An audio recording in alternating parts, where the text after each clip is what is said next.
everybody. I'm Frankie Avalon. And I'm Ryan O'Quinn. And this is... Oh, I'm Chad Reisser. That it is. Hey, Chad. Welcome. You can tell I'm new. You didn't get the cue card? We both just turned and went... And I'm old, so that makes it... That's good, okay. Man, I'm so excited to have my good friend Chad Reisser on the show. You guys share something that I do not, in that you can carry a tune. My grandmother used to say to me, you can't carry a tune in a bucket. Carry a tune. People say remember that. Carry a tune? Can I carry a tune? Can you carry a tune? I can't carry a tune. We do carry tunes. You guys carry a tune. There's so many ways that I could describe Chad Reisser, and we were talking in the green room beforehand, and one of the ways that I describe Chad regularly is the music guy. He's a music guy, and people say, well, what does that mean? I said, well, he does scoring, he does composition, he does producing. He can do things with music, whether it be with a keyboard or a piano or what you would call a DAW these days. What is a DAW? A digital audio workstation. It's a blanket term for Pro Tools, Logic, Ableton, Steinberg. A computer, Frankie. A big computer. I have no idea what you're talking about, but I'll listen. Multi-track recording software. You're using it outside of this studio. Let's start there.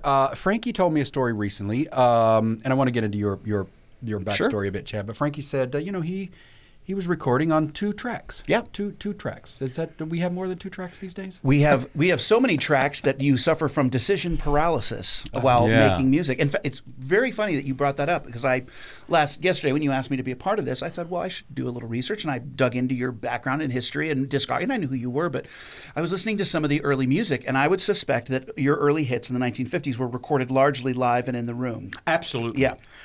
Chad, you're absolutely right because of the fact that it was where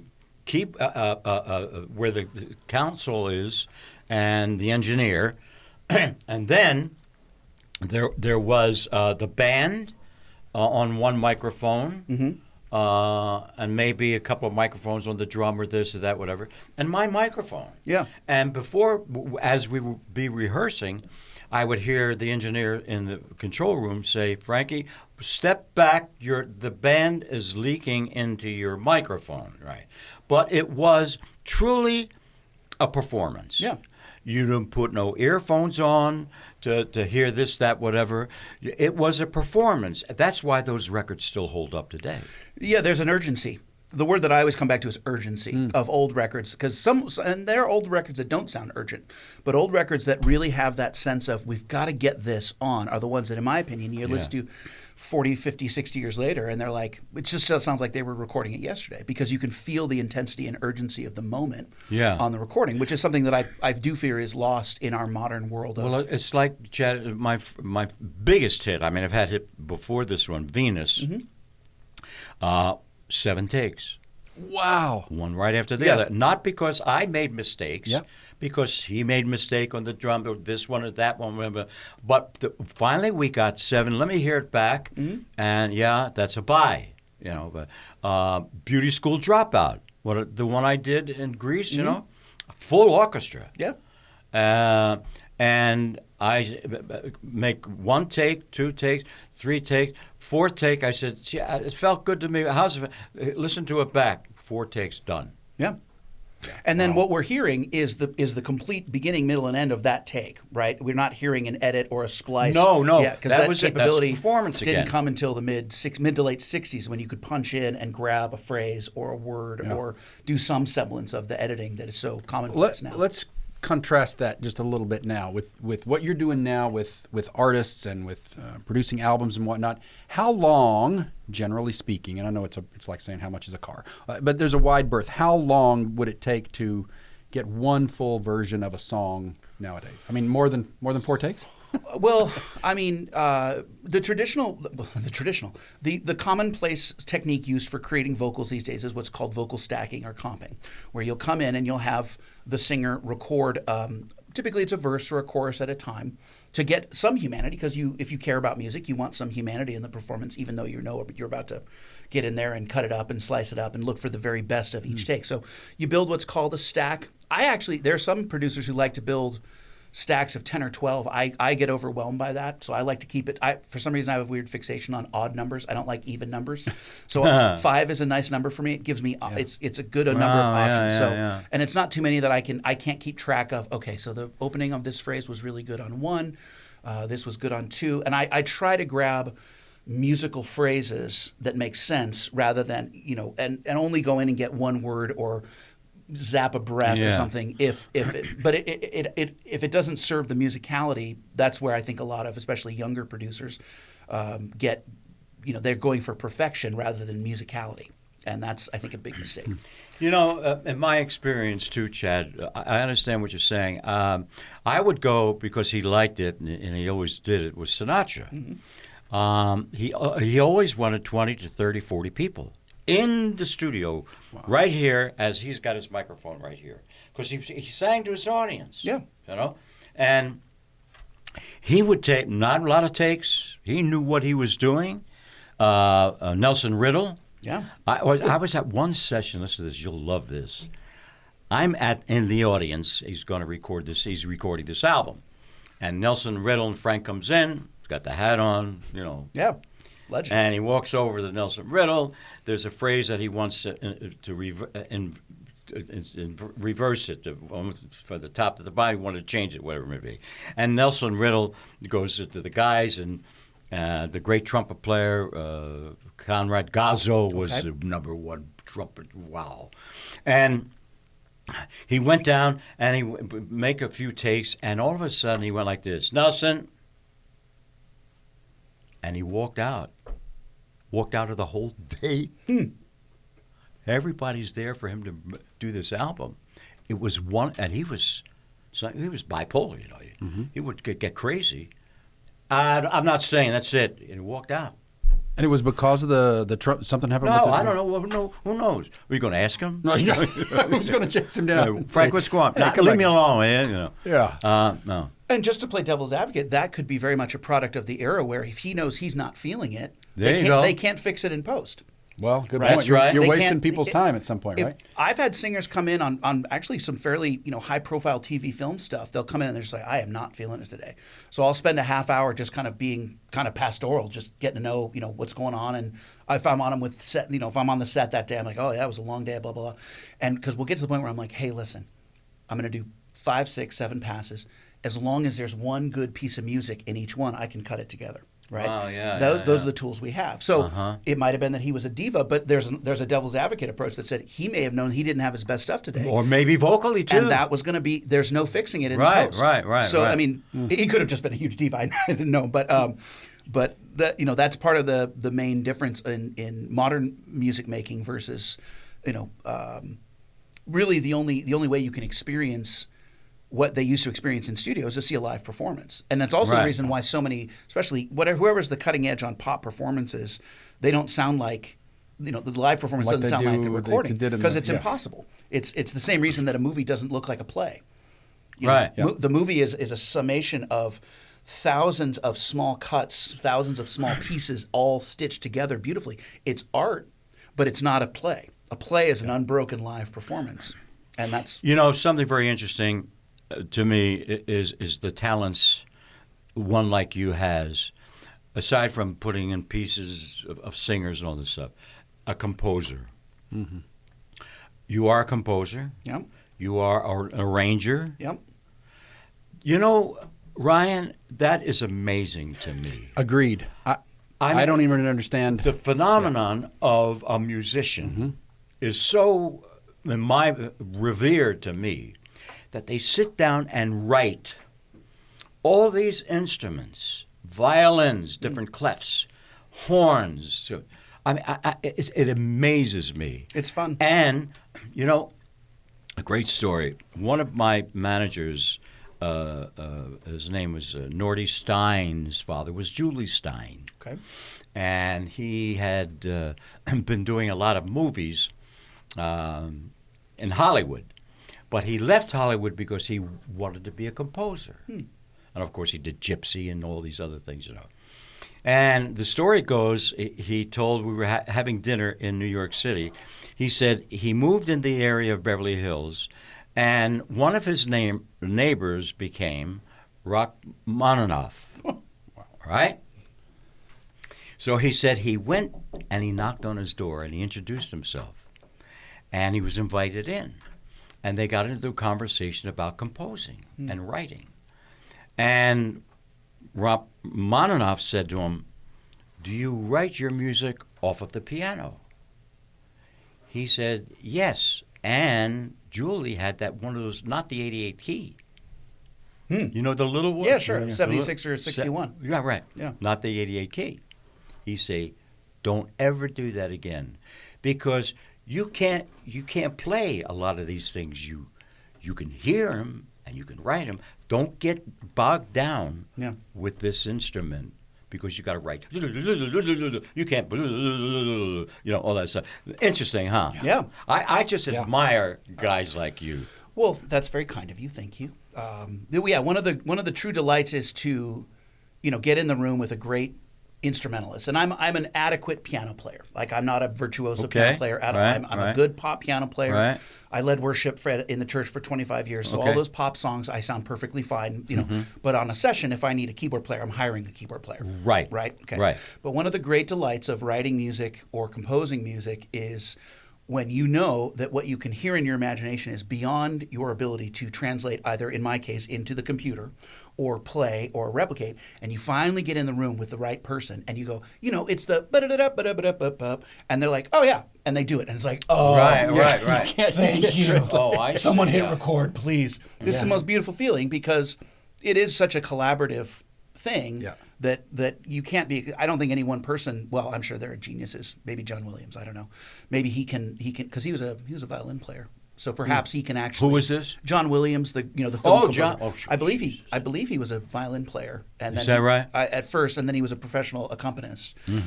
Frankie was a trumpet player, of course, and the time that I've got to spend with him, he's notorious for doing exactly that. Going, I hear you do that. You have an idea. You're very kind to Chad, and well-deserved kudos. But you have that same sort of gift too, where you've got this musicality sort of thing that you can vocalize, but there is, like you said, a unique gift of now translating I think it was that. my background, too. Don't forget, I studied with Seymour Rosenfeld, Philadelphia Orchestra. So, I had real good training there in theory of music, of Debussy and Ravel and all these, Puccini and, So, I was really much involved with music. That's why I appreciate exactly. How old were you when you started really zoning in on music, if I may ask? 9, 10, 11 years old. Yeah. I think those early formative years are critical too. I think the neural pathways get forged in a way. Like, for example, one of the reasons I don't think I'll ever be a world-class piano player is because I took lessons as a kid. My mom, this is a funny story. My mom wanted the best because she's a proper stage mom, right?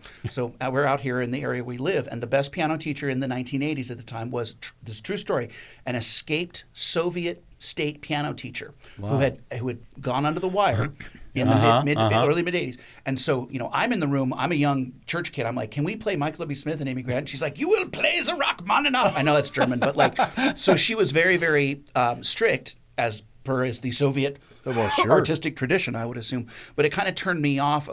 There was no joy in it for me. So I quit playing piano from about age 12 to then when I picked it up again in college. And those teenage years that I wasn't running scales, that's the difference between me and the guy that I hire to come play. Right, exactly. I can true musician. Right. Yeah. And I don't think there's any amount of practice, but as a singer, because I was singing through all those years and singing in higher and higher expectation environments, I think that's what allowed me to hone my skills as a vocalist.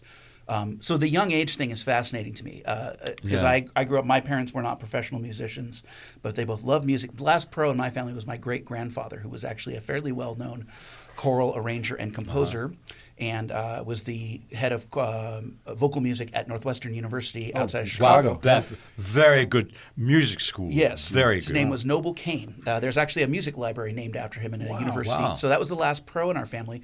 So my grandmother and grandfather met pre-war in the choir at Northwestern and sang together. Wow.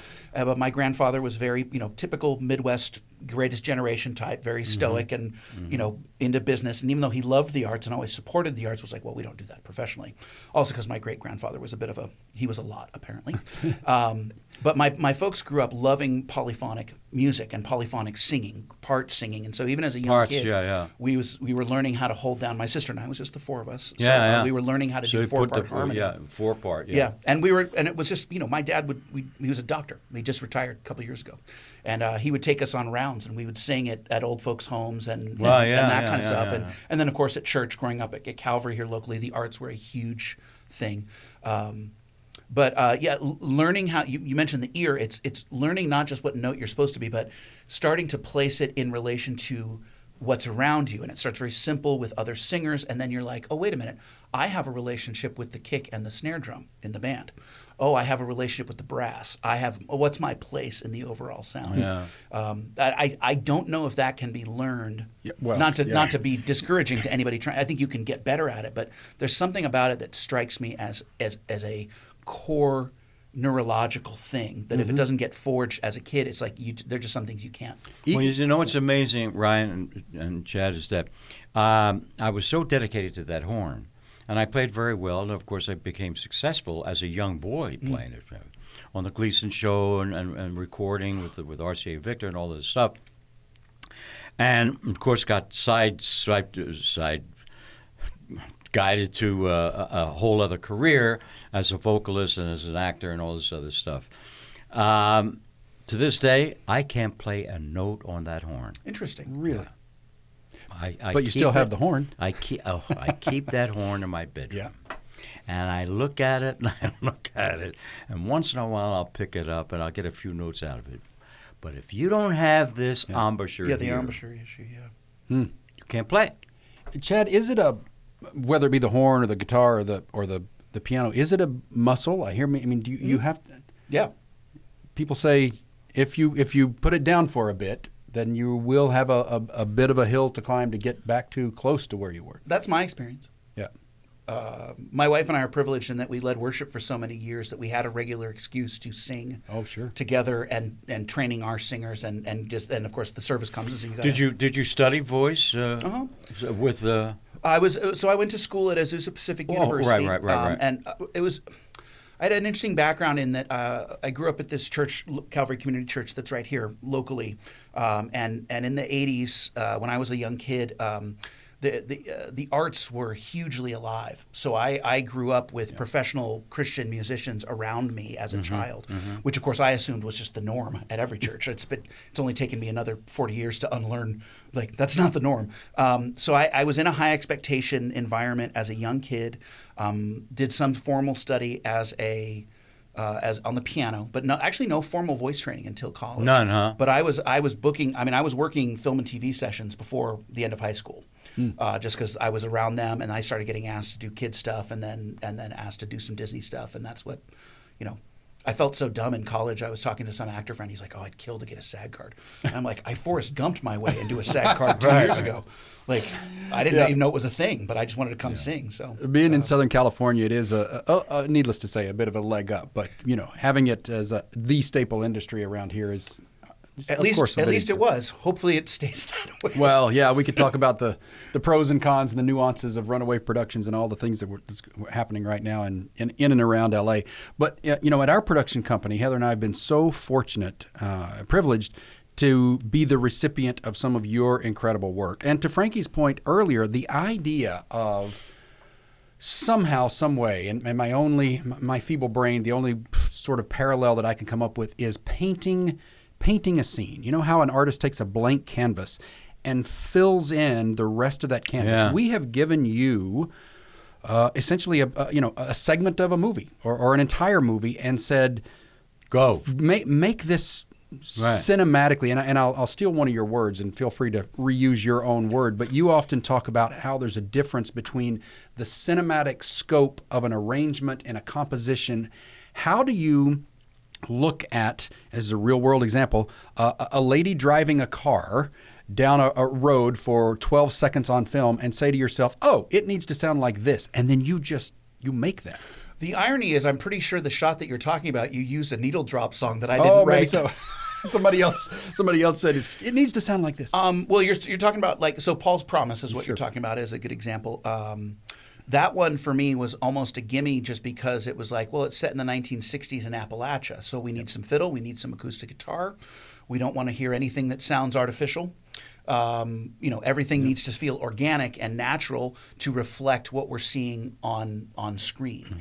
So in that case, the setting of the film. One of the things I love to talk about, especially with a new client or a collaborator that I've never worked with, is tell me what it's not, first of all, because everything's an option. Like if you just give me the world, I'm stuck with decision paralysis because I can make it anything. Yeah, right. So let's narrow it down a little bit. And in the case of Paul's Promise, it was great because it was like, 1967 Appalachia, great. Well, we need fiddle and guitar, right? And we can't fake that with samples, so we got to do that live. And all the fiddle and guitar you hear on the soundtrack is live players. So important too. Yeah. I mean, that music to a film, Sure, or whatever, it's an emotion, it's a feeling, and the composer even gets that emotion right in front of you, and you feel it. And I think that the music is so important in the film. Interesting about films and music. Hitchcock. Bernard Herrmann. No music. Well, at times. Yeah. I mean, lots of scenes where there's silence. Yep. And no one's speaking in his films. yeah. The tension of. But once in a while you'll hear a sound or whatever. But he was known for that. Yeah. It's a completely there are actually Hitchcockian moments in this film, but it's ironic. Probably one of my top 5 all-time. I don't know if it's a favorite film because it's so dark, but I think it's one of the greatest films ever made. Is No Country for Old Men. Yeah. Oh, I love that. No score. Yeah. There's no film score until the end credits. There you go. No score. And you're glued to that story. Yeah. Yeah. Well, in that case, the silence becomes the score. Right. There you go. Yeah. And it's such a Very bold choice interesting, because yeah. every film. But that's, I mean, here I'm a composer, and top 5 favorite films of all time is no music, and it's like, well, there's just the Lord being funny. Which one was that again? It's called No Country for Old Men. Oh, I saw with that. Josh yeah. Brolin. Josh Brolin, sure, wonderful Tommy Lee film. Jones. Well, Lovely film. Tommy Lee's delivery is like musical in that film. Yeah. Like he is almost the film score. His narration is musical. It's that West Texas. You could close your eyes and it's a banjo or a slide guitar, and it's Tommy Lee Jones. Interesting. I just admire composers and writers and arrangers and musicians, that know their instrument, that know you, like you say, ask them to do something. Got it. Yeah. Done. One of the many reasons I love hanging out with Frankie Avalon and getting to have these conversations like this is he has a million stories about all the things he's done. And you've had the privilege of working on some shows, some major television shows. I know a series for NBC. You did a series for Fox. And if you care to share, what are some interesting times you had on set? I know a few of them. I won't prompt you, but different times that you've had on set that were sort of not normal or things we wouldn't know about without you sitting here telling us. Okay, so here's an interesting thing. So I worked on them. I got hired by our mutual friend who's the executive music producer on these programs. And one of my core jobs was to be on set coaching the cast. And the first one I did was about a church choir. So with my background, he met me at church. He and his family just showed up at our church that we were leading at and took a shine to what we were doing. And we developed a friendship. And then a few years later, he, because we didn't work together. We were just friends. And it was hard because I was like, I knew his resume. And I'm like, oh my gosh, I'd kill to work on this guy's stuff. So it was like, suppress the ego, just be the worship leader. But then he approached me. He said, I'm working on this show. It's about a church choir. I'd love for you to work on it. And so he goes, I just need you to sit in the corner and know answers to questions and don't talk unless people talk to you. And I was like, okay. And so believe it or not, I was like perfectly happy to do that. But once they started asking me questions, we became friends, and I got entrusted with more and more responsibility. So instead of just coaching them with their lip sync, I started producing some vocals for the actual show itself. And I had this experience early on. I won't name the actress because it's not, but a fairly well-known TV film actress was our number 2 on the show. And she had a really long day and came in. I was there on set all day, so it was a long day for me too. And they built us a vocal booth in our main set area so that I could just grab them and record the stack, send them off. And she was having a bad day, and we just burned through. We only had about a 75-minute chunk of time. We burned through 30 minutes of it just chit-chatting because I knew full well that I wasn't going to get a good performance out of her when she was in the mood she was in. And so then we did it. And afterwards, she said something that I always remember, she said, you might be the nicest person I've met in show business. Now, if you know me, I am known for being somewhat prickly. So for me, that was like, oh, that's news. And I realized that I'd been working with volunteers in the church for so long that it was my first instinct not to see her as what can I get out of her as an artist, but where is she as a person? Where's she as a person? Yeah. So I realized that I had been a pastor for a half hour, just talking about the day and how'd you feel about this and just showing basic care. And then I was able to get an outstanding performance and I had to take a risk because I was going to burn through half of our time. Yeah. But I felt like it was worth it. So that has led me every time I'm working with someone that I don't know, who's someone of note, I've realized, like, I don't know, I think you get to a certain level of fame, maybe you can speak to this, but where people don't treat you like a person anymore. You're a commodity. Exactly. And that I happens. I'll name drop this one. So I got to work on a show with Susan Sarandon. Mm-hmm. And Susan had a big lip sync scene in this show. And she was nervous as could be. She was like, I haven't done a musical since the Rocky Horror Picture Show. Which, when you're sitting in a room with Susan Sarandon and she's talking Rocky Horror, it's like, we are not in. It's a red letter day. The Matrix has glitched. And she was just lovely. People were like, what is Susan Sarandon like? I'm like, well, imagine what you think Susan Sarandon's like, and that's what she's like. She's very much herself, and she was very authentic with me, and she reminded me of my mom. They're about the same age. And so I was able to just think of, okay, well, and we were out in the middle of nowhere in Georgia shooting this scene. Fox had bought this huge estate that was supposed to be the family's estate in the show.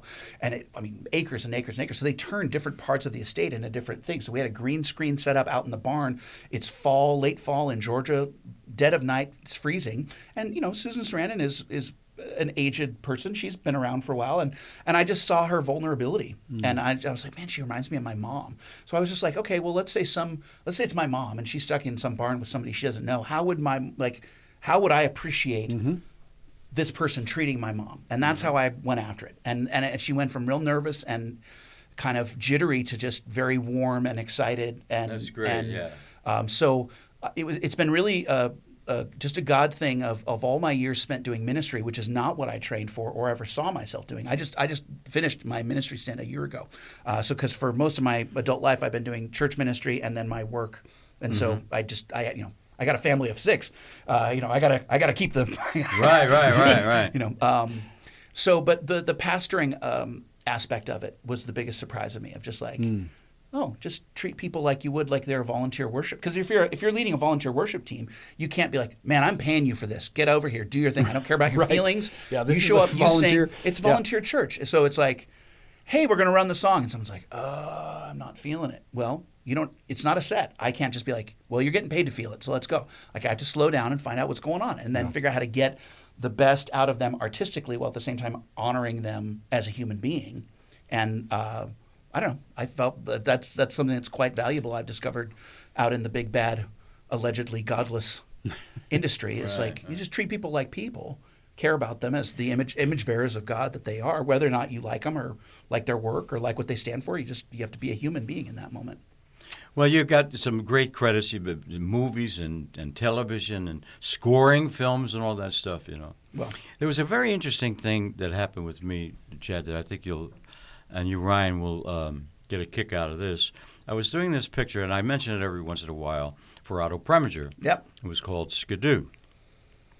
And he hired this very young, creative composer to do the scoring for this film. And he had him on the set every single day. For 10 weeks, we're shooting this film. His name was Nielsen. Okay. You know that name? Other than the Nielsen ratings, I don't know. Mm-hmm. Everybody's talking at me. You remember that? Uh-huh. From Midnight Cowboy? Yep. Okay. He's had hits and hits, hit albums. He's gone. He's not with us any longer. But what a talent. You want to see and hear something is the most interesting thing I've ever experienced musically, is Nielsen's work. At the end of this picture, as the credits come on, Nielsen wrote and sings everybody's name in the cast to the crew and makes it rhyme. You go and get that picture, Skidoo, and look at the credits and listen to the credits. He was a genius kid. Had a lot of drug problems, unfortunately, but a wonderful talent. I've never, ever seen anything or heard anything like that in my life. Something to really look into. That's amazing. Yeah. Frankie, you are obviously synonymous with musical pictures and having music as part of some of your most famous and most popular movies. Talk a little bit about the playback. Either of you, both of you, the playback element of that. Like when you shoot a movie and there's a musical scene, what is the actual nuts and bolts of lip syncing, lip smacking, like matching the tune? Who's that's in charge very of that? interesting. When I first started doing major films, example, Guns of the Timberland with Alan Ladd at Warner Brothers. So I had to sing a couple of songs because that's why they hired me anyway, because I was popular with the kids. And then the Alamo, and then whatever I had to sing and everything. Well, in order to do that, you lip sync. There's a truck, and if it's moving, and if it's that kind of a scene, whatever it may be, you hear the playback, and you mouth as a. Well, I was really terrific.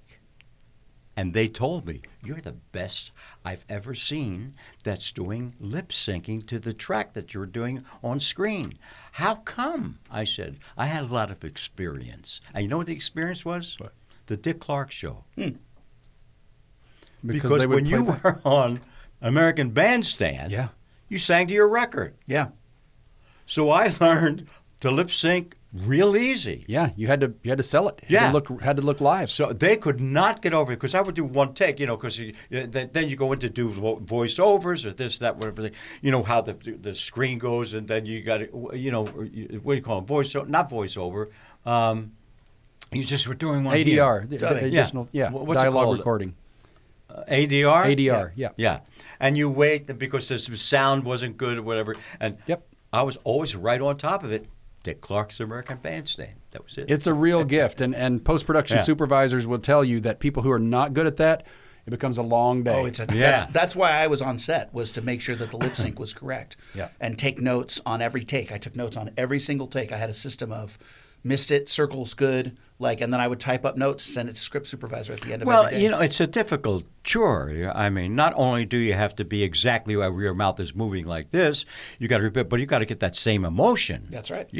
I mean, it is a job. You got to really work on it, and it's something that at the end of the day, you're tired. Yeah, this may be a bit of a hot take, but I would argue that a good lip sync is in fact a musical performance. It is a musical performance because you have to hit your cutoffs. Right. You have to match exactly. Where you breathe. Right. I do have a funny story. I worked on a movie for Netflix with Ariana DeBose, who went on to win the Oscar on West Side Story. Right. Now at the time, I felt really dumb. I walked in, I had no idea who she was. It was introduced. I'm like, oh, nice to meet you. And they were like, she was in Hamilton. I was like, cool. Lovely young woman, very talented, very open to it. So we were doing this one scene, and she was doing this long ooh vowel, and she was doing it like she did it in the studio, and it didn't look right in camera. It was I don't know if I could demonstrate it, but it was like a ooh. It was like a really tight ooh that was absolutely correct. And I walked up to her, I'm like, hey, the way you're doing your ooh, I'll bet you a nickel that's exactly how you sang it in the studio. She's like, yeah. I'm like, it looks goofy on camera. You got to give me a big ooh. You got to act the ooh. Right. Oh, wow. And she kind of looked at me a little bit like, I'm not sure I buy that. And then to her credit, she's like, well, I'm going to go. She went over to the Video Village tent and asked to see the last take. She came back and she's like, interesting. All right, let's do it. And she made the change. And it was just one of those things where it was like, and there was some trust built because I was able to recognize that her tone production, what she was doing in camera, was nails for the studio. Was perfect for the studio. But that's why when I say it is a musical performance, it's not quite music and it's not quite acting. Yeah. Lip sync lives somewhere in the middle where you have to be aware of how you look on camera and acting for the camera. But if it's not musically accurate, it takes people out of it. Ever since I started doing this job 6 years ago, every time I see something in camera that doesn't look right to me, it's Right. Call me. Right. I Chad, couldn't fix that. experience is worth tons and tons and tons. When I did Grease, Beauty School Dropout. So as I'm with the orchestra there and I'm singing, take one, take two, whatever, I made sure I said, I don't want to get fancy Yes. with this. This is a 5-minute song now, mind you. I don't want to do tricks because I know that I've got to go on screen to do what I'm recording right now. So I made sure I made it as simple as possible. Smart. We're still trying to get the emotion out, singing to Frenchie, but I said I'm not going to hold this note because it's a singer. No. I wanted to, and it worked. It really did work. But I was very much aware of it, very conscious of it. Yeah. Because whatever you do in the studio, you've got to replicate it on camera. Yeah. And so you have to. No tricks. It's a completely. Right. It's just its own kind of art form. It's different than anything else I've been a part of, anyway. Well, having experts like you to manage that and notice that is certainly invaluable.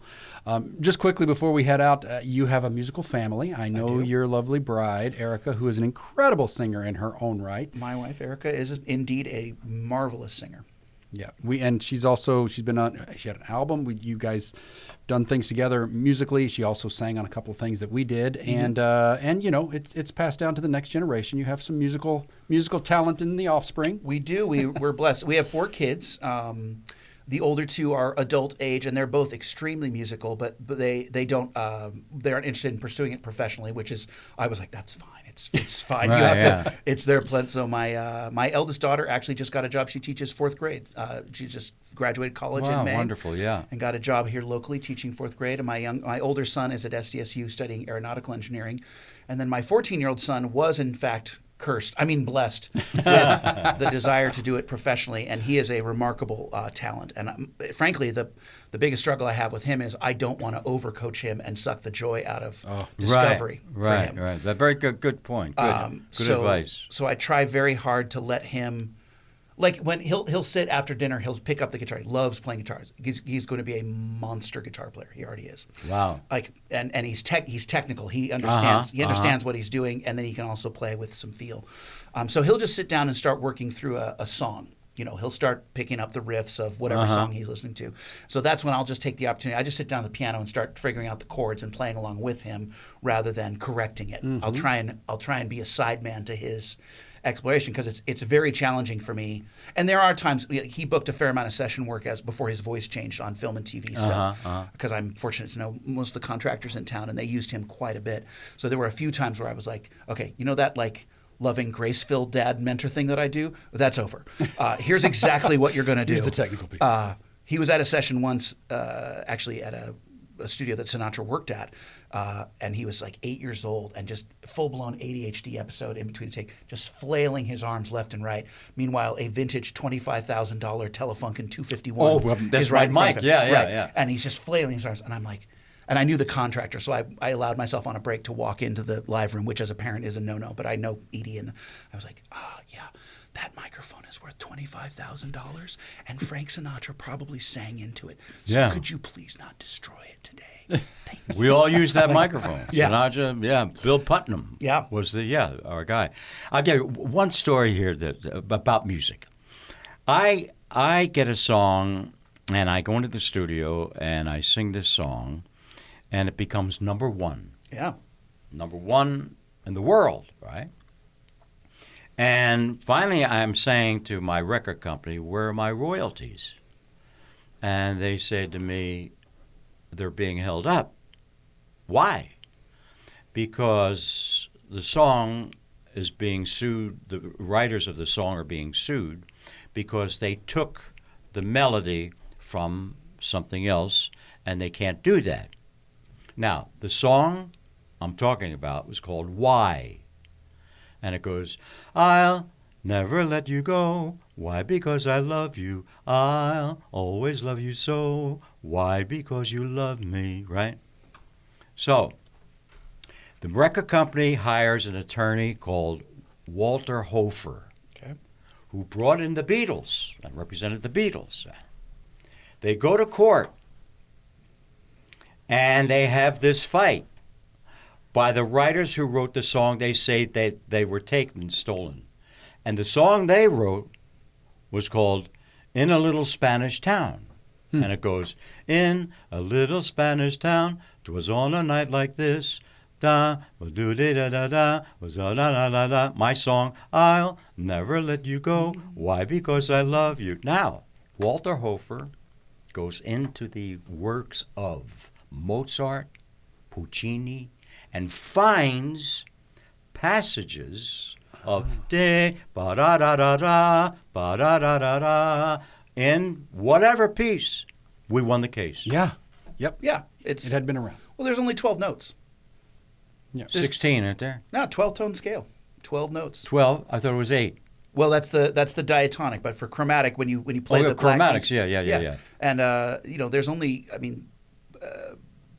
some of the lawsuits especially in the last few years, have struck me as extremely frivolous, and I have not. I was really gratified when it was Ed Sheeran recently who got in literally sitting on the stand, testifying with his guitar, playing the same 4 chords, singing 50 pop songs in a row. Yeah. Just trying to make the point of like, what are we doing? I know. What are we doing here, guys? And it's that's the saying, like, good artists steal, great ones. Right. But Right. it's like you're dealing. It's all been said and done before. I had another situation like that too. You know a songwriter by the name of Teddy Randazzo? That name sounds familiar. Yeah. Hurt So Bad. Yeah. Hurt So Bad. A great song, Going Out of My Head. Yep. Yeah, right. Yep. And he wrote a song for me called Punchinello. And I'm in the studio, again, another lawsuit. Because the chorus is, make her laugh, make her laugh, make her laugh, Punchinello, don't you know, little fool, you da-da-da, da-da-da-da-da-da-da-da-da. Well, it's when they begin, let's begin. Yeah. Again, When we had to pull that record. Yeah. So, interesting. Yeah. Chad, we can't let because we're in the zeitgeist, speaking of lawsuit and all those things right now, and we could spend a whole episode on this, and I won't make you do that. But just in a nutshell, AI, good or bad? Okay.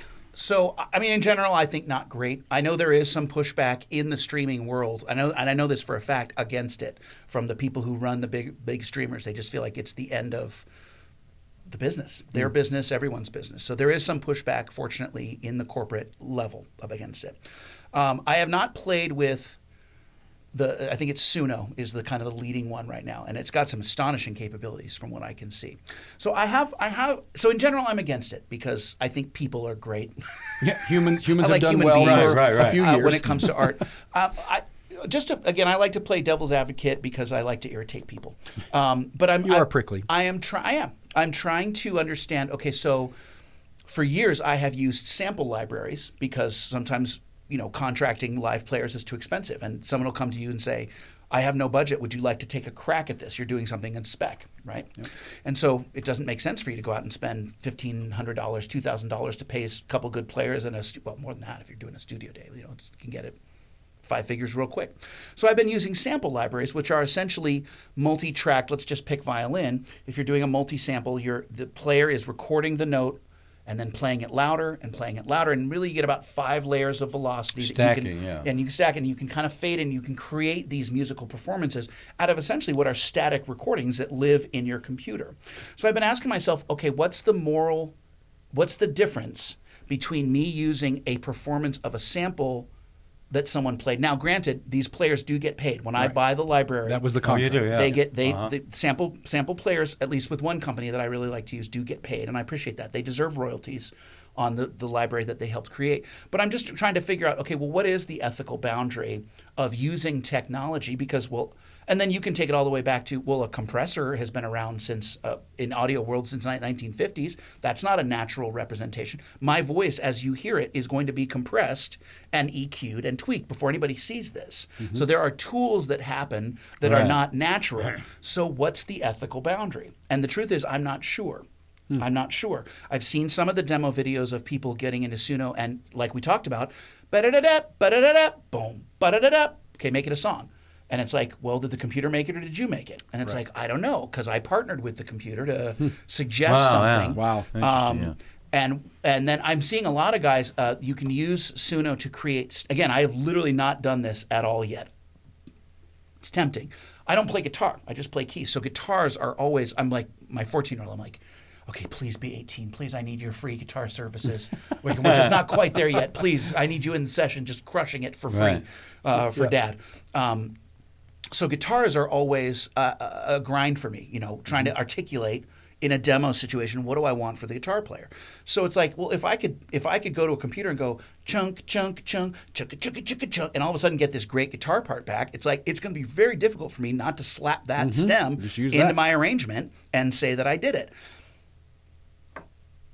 how is that different than a sample library made up of guitars where I play the chord and it kind of does a thing? And it's like, and so I'm not trying to say it's great or bad. I'm just trying to be honest about the fact that musicians and artists. That's one thing that's fascinating to me about the way that the technology shapes what people perceive the music is. 2 tracks, 1959. All the players, the best players in the world, I would assume at that time. Sure, yeah. In the best studio in the room. Right. All at the same exact precious moment. Right. That's what makes music so precious. Is it's fleeting. It lives in the air and then it just goes away. Yeah. That's what makes it so magical. Is because you know you're literally suspended. It really is magic. You're suspended in almost like a picture for a moment when you're inside of a song that's being performed for you live. So the more we move away from that. Now here's the irony. My 14-year-old. Addicted to old technology. He thinks it's hilarious. He thinks it's incredible. He wants a camera with film. He has the biggest vinyl collection of anybody I know. See, now vinyl is coming back. And he's hunting old Carole King records. He's hunting old Joni Mitchell records. Right. He wants singer-songwriters. He's got he clues me into all the modern stuff too. And there's some kids doing some really cool music these days, like old school funk, that's hip-hop, great. That's live. good. Maybe songs will come back. Exactly. Stories will come back. Yeah. But it's very blurry. Is the not concise answer to your question. So I want to be ethical. I want to know that anything that I create and release to the world couldn't have been created by anybody other than me. Yeah. I guess to me that might be the ethical line is are you putting your name on something, Chad, that could have been created by any knucklehead inputting that into this AI?